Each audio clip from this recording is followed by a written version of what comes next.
The first thing Evelyn noticed when she pulled into Hollow Pines was the silence. Not the normal kind of countryside quiet, the unsettling, unnatural kind. No insects hummed, no birds stirred in the trees. Even the wind seemed reluctant to move.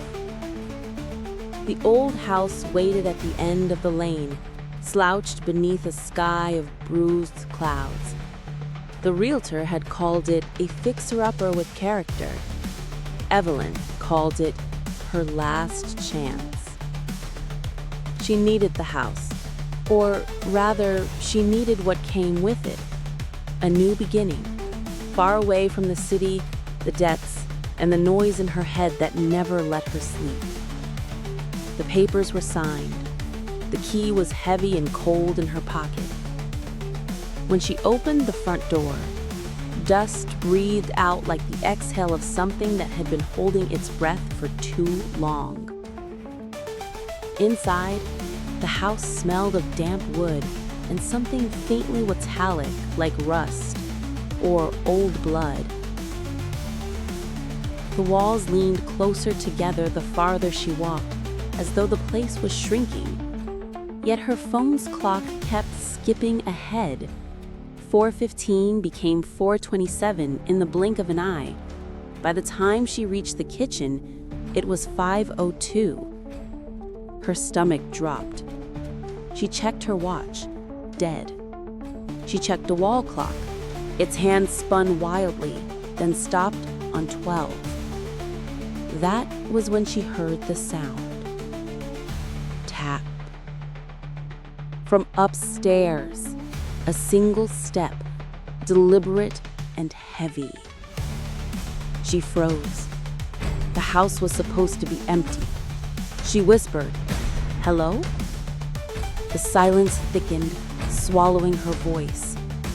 Then came the second tap, closer this time, like someone dragging their foot slowly across warped floorboards. Evelyn gripped the banister and climbed the staircase, her breath shaking. Halfway up, she noticed something carved into the wood, a cluster of names scratched over one another, too many to count. The oldest marks were worn smooth by time, but the most recent one looked fresh. Her own name. The air turned ice cold. The upstairs hallway stretched impossibly long, doors lining both sides. She tried the first, locked. The second, locked. Each handle rattled under her grip, but none would open. The end of the hall seemed to keep moving away from her, no matter how many steps she took. Finally, one door creaked open on its own. Inside was a small bedroom, stripped bare except for a mirror propped against the far wall. Her reflection wavered strangely, as if she were underwater. She raised her hand to touch the glass, but the reflection didn't move with her. It smiled and whispered, "You're late." The lights died, the hallway slammed shut behind her. When she spun back to the mirror, her reflection was gone, but a shadow was standing there instead. Shaped like her, but taller, darker, its head tilting unnaturally to one side. The last thing she heard, before the floorboards split open beneath her feet, was a voice echoing from every wall of the house. "Time is what I eat."